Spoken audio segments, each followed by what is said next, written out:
Hi there, I'm Mike Cliff Jones, Mike CJ. Welcome to another Lanzarote information video.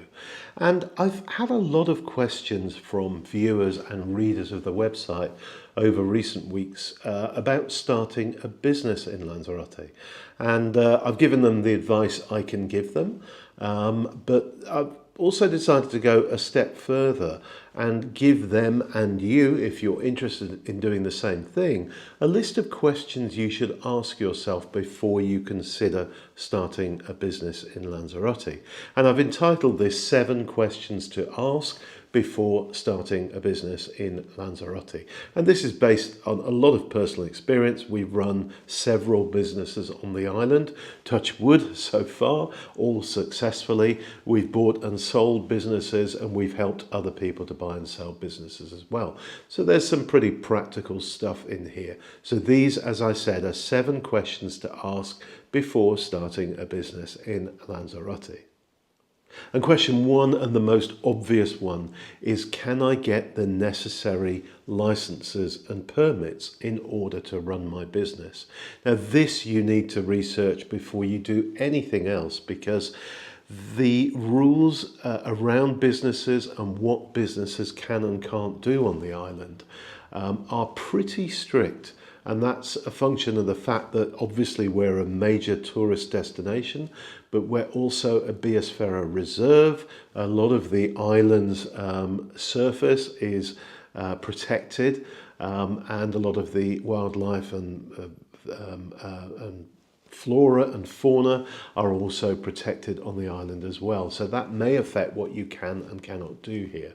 So my advice would always be to engage a lawyer or a gestor.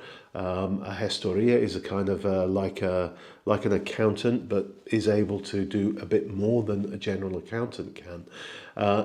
Get them to investigate whether it's possible to do what you have in mind before you do anything else. So that's question 1, can you get the necessary licenses to do it? Assuming the answer to that is yes, then you want to move on to the next question.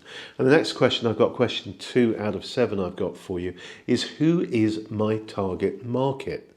Now, this is really important because this will inform the potential size of that market for you. For example, if your target market is island residents, that's pretty small. It's around 168,000. If your target market is island residents who speak English, your target market is very small. It's probably under 10,000. And if you think about it, those 10,000, that will include children as well. So assuming they're adults, it could be half of that. It could be 3,000 to 5,000. Can your business sustain itself with a potential target market of 3,000 to 5,000 people, given that you probably won't be doing business with all of them? On the other hand, if your target market is tourists, that's a massive market, and the overall tourist market here is about 3.4 million. The English-speaking tourist market here is over 1 million. So you can see the difference there, that if you're looking to target English-speaking residents of the island, you might have 5,000 to go at. If you're targeting English-speaking tourist visitors to the island, you've got around 1 million to go at. So there is a big difference. You need to understand very clearly in the beginning who your target market is. And once you've done that, the next question you need to ask yourself is, how do I let them know about my business? How do I target that market once I know who it is? And the simple answer is to go wherever they are. So if they are all on Facebook asking questions in Facebook groups, then your business needs to be on Facebook and answering questions in those Facebook groups. If they're on TikTok, you need to be there. If they're on Instagram, you need to be there. If they are on forums, you need to be there. So once you've established who your target market is, your next question is the next question you should be asking is, where are they? And you need to go find out where they are and be there with them. So question 4 is, how hard are you prepared to work?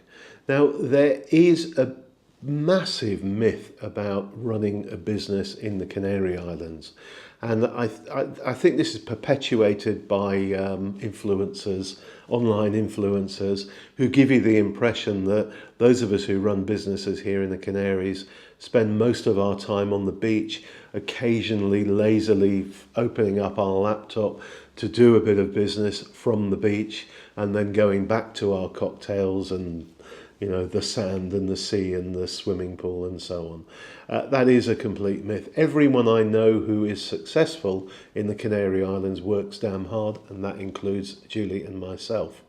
We work, for sure, we work as many hours as we did when we worked full-time for other companies in our original home country.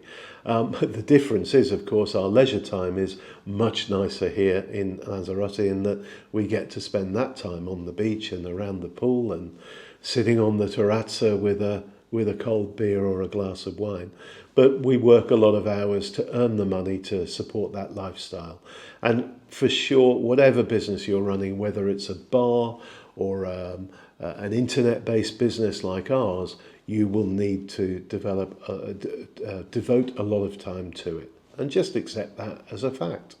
And question 5 you need to ask yourself before you consider starting a business here in Lanzarote is, when will I turn a profit? And you need to be really, really transparent with yourself on this and very honest about it.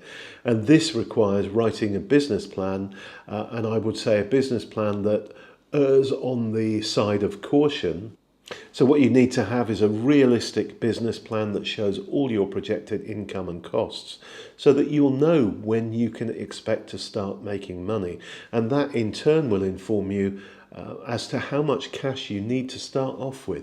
Because when you're new onto the island, you almost certainly won't be able to borrow money. So you need to come with enough money to give your business that runway to reach the point where it's actually making a profit and it's self-sustaining, so that you can pay yourself a decent salary from it.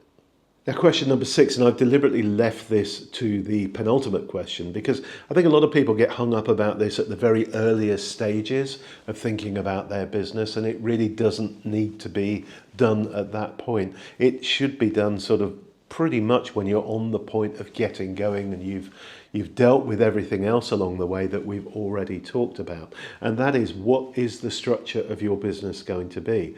And I would strongly suggest you get professional advice on this from your accountant and or your lawyer, and take both of their suggestions into account. You can set up a business here as a sole trader. You can be self-employed as an autonomo. You can set up a partnership business, an SCP. You can set up an SL, which is a limited company. You can set up an SA, which is a public limited company. So and they all have, all of those different options are right at different stages of a lot of business cycles, and according to how much money you're going to be turning over. So get advice and move from one stage to the other as your business grows. And finally, and this will seem counterintuitive to many, but I think it's really important when you're setting up a business, whether it's in Lanzarote or anywhere else, to know what your exit strategy is from that business. Because knowing your exit strategy will inform you how to run that business. Now, let me explain. If your exit strategy is purely to run this as a business for 10 years, for example, until you reach retirement age and then just gradually close it down, then you won't need to think too much about creating processes and systems for somebody else to take over from you at some point in the future. But if your exit strategy is to grow the business in the short term over 5 or 6 years and then sell it as a going concern to somebody else and make a chunk of money from it that way, then it's really important that everything you do in the business is systematized. In other words, I mean, for example, part of our business is car hire. We arrange the hire of around 1,300 hires a year for our clients. Now, there's a whole process we've got for doing that, and that is documented. And if we ever come to sell that part of the business or our whole business, it's relatively easy for us to hand the operations manual, if you like, for car hire over to the next person who's going to buy it, so that they understand exactly what they have to do to A, quote a client, B, make the booking, and C, confirm the booking for them. That's what I mean by understanding in the beginning what your exit strategy is, because that will then teach you how much work you need to do in terms of systems and processes for your business during the years that you are actually directly running it. So those are the 7 questions I would suggest you ask yourself before you consider running a business here. It's not an exhaustive list. I understand that. I'm sure there are loads of things you're thinking of that, well, he hasn't mentioned that. Well, stick them in a comment below. Let's crowdsource this for everyone else coming to this video, because I'm sure there are things I haven't thought of. Our last startup was the one we're running now, and we started that back in 2008. So it's quite a few years since I've been in that kind of new position, and maybe I'm out of date as well. So you can help us out with comments below.